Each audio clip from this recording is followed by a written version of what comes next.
So, our Muslim friends tell us to convert to Islam, and we ask, why should we convert to Islam? And they say, because of the Quran. It's so masterfully written, it must be the word of God. And some people actually convert to Islam when they hear this, without bothering to examine the Quran to see whether there's really any evidence for it. But those of us who are in the habit of examining and weighing evidence decide to take a closer look. Even before we start reading the Quran, we see a problem with the wonderfully written argument. Romeo and Juliet was wonderfully written. What does that have to do with whether it's the word of God? But we open up the Quran anyway, and we find the worst, most boring, most disorganized book imaginable. So we go back to our Muslim friends and we tell them, as politely as we can, the Quran is less interesting and less enlightening than a phone book. And that's when our Muslim friends pull the ultimate trump card from the bottom of the desperation deck. They say, it only works in Arabic. Here we start wondering, if Islam is the religion for all people, why would the main evidence for Islam only work in one language? A language that most people don't speak.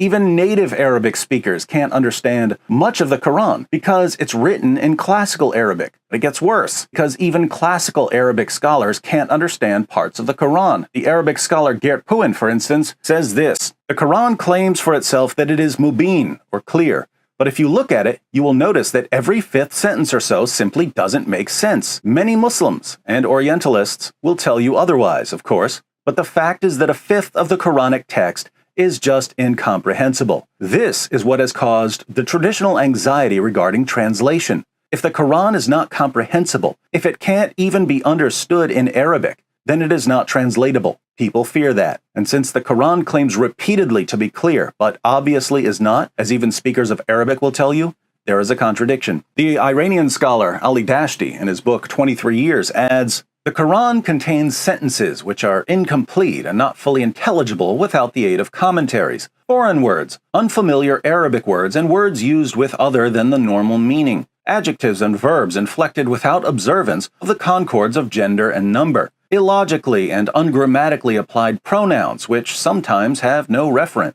and predicates which in rhymed passages are often remote from the subjects. These and other such aberrations in the language have given scope to critics who deny the Quran's eloquence. So the Quran is a catastrophe even in the original Arabic.